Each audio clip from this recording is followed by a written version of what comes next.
Yeah.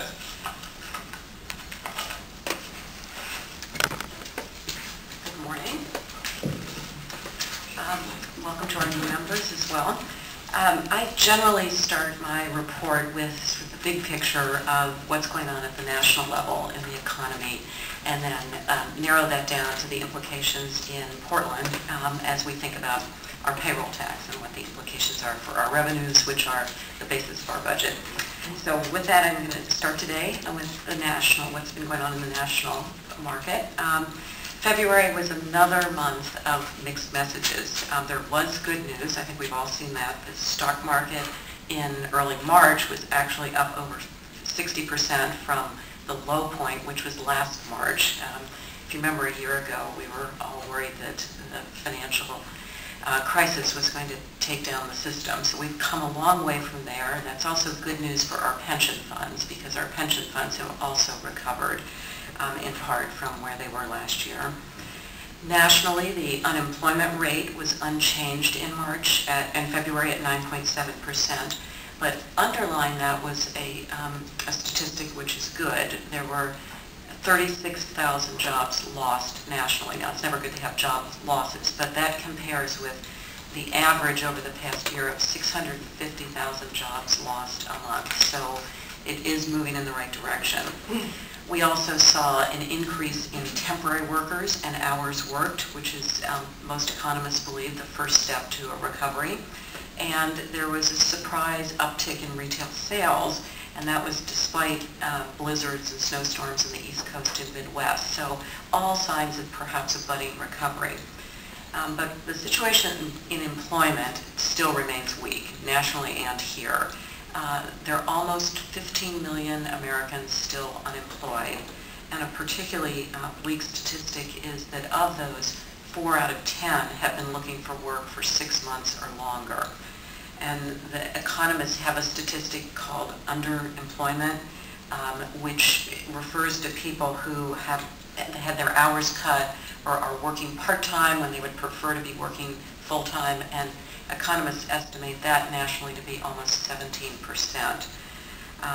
And yesterday we saw that existing home sales fell for the 3rd straight month, and today there was a news announcement that new home sales fell to record low levels. And the housing market has traditionally been the engine of recovery. So again, mixed messages in what's happening in the economy.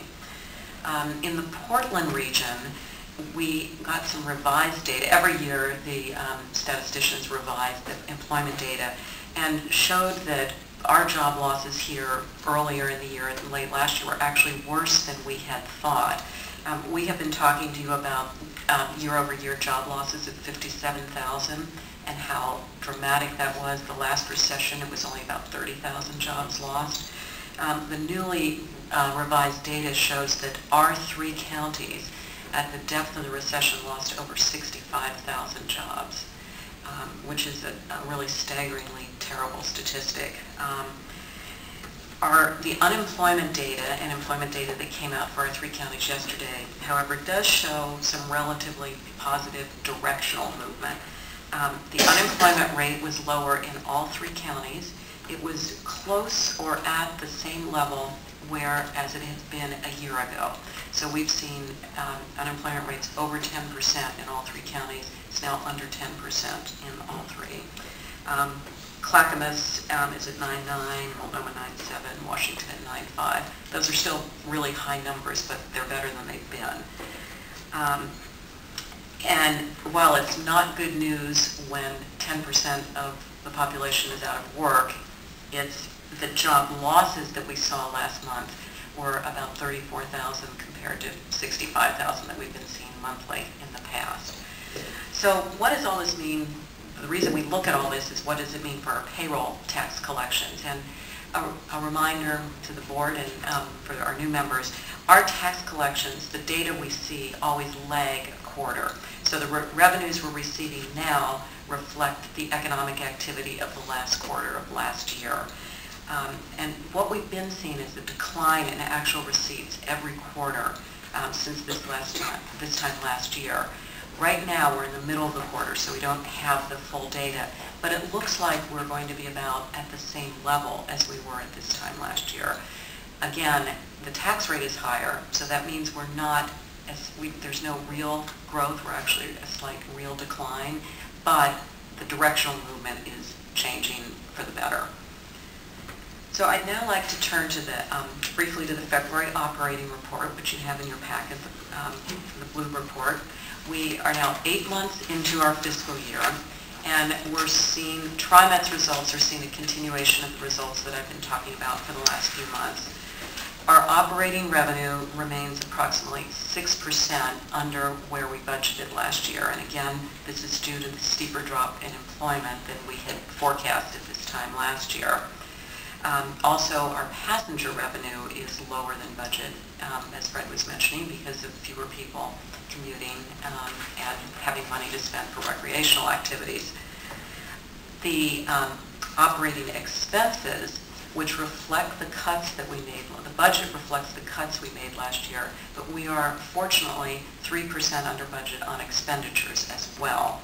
So what that means overall year to date is that we are doing worse than budgeted, but we're within the contingency that we budgeted. And as Board Member Schweitzer mentioned, and we talk about in Finance Committee, our budget, we need to have a balanced budget. We cannot deficit spend. So we watch very carefully where we are during the year to make, since our revenues are under, we have to make sure that our expenditures are under as well. And just noting what Fred said, the good news is that in the performance report, we are seeing rides, passenger revenue and rides increase, although peak bus ridership is still down from last year. And if you look on the expenditure side, we internally look very closely at our variances every month. Obviously, if a department's running over budget, we look to see what that is and what's causing that and how we can fix it. We also look very carefully, though, at where we're under budget, because we need to be under budget to match our revenues. And when we look at areas which are running under budget, to see if that's going to continue for the next 4 months of the year. And as we've been discussing each month, the area where we're most under budget is our accessible transportation program. It's a large item, almost $50 million for the year, and so those savings, we are continuing to be under budget there, so those savings are very important to us. And if you look in the performance report stats, you'll see that total rides from Lyft and cabs are down, and in particular, the biggest savings is that we don't need as many backup cabs, which are expensive to provide the accessible transportation service. Another big department which is running under budget is bus transportation.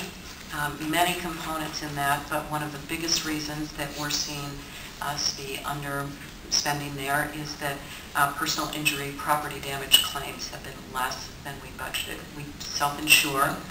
We monitor this very carefully. It's very difficult to predict with that just because we're under budget now, we will be at the end of the year, but we are monitoring that and fortunately seeing that remain under budget. Finally, I'd like to turn to the investment report. And we see our unrestricted investments at $58 million. That's higher than where we were last month, but that's typical for February because we get an influx of payroll tax revenues at that time. As we've discussed, our unrestricted investments are sort of like our checking account. They're available when needed to meet our monthly expenditures, and they're invested primarily in the Oregon Short-Term Fund run by the state treasurer, because that offers the highest yield, and we invest as much as we can up to that. The state limits the amount that we can put in there. And then the remainder of our short-term investments are in very high-quality treasuries and agencies, which are yielding very low rates. And once again, this month, as we reported last month, world events have affected our portfolio, as we've seen the concerns about the euro and over Greece and potential default caused the euro to be questioned. There's been more global money flowing into treasuries. That means the yields have gone down and have affected TriMet's portfolio. So our overall yield on a one-year treasury is currently yielding 0.4%, and 3-month. A lot of our investments are very short because they're there to pay debt service or to pay bills, is earning about 0.1%. So I can give you the comfort that the portfolio is invested in short-term, very safe, very liquid investments, but like everyone else, they are earning virtually zero. So if there are any questions, and as Finance Chair Schweitzer mentioned, I will talk about the budget in greater detail next month, but I'm happy to answer any questions about that now. Questions for Beth? Okay, as always, very good. Thank you.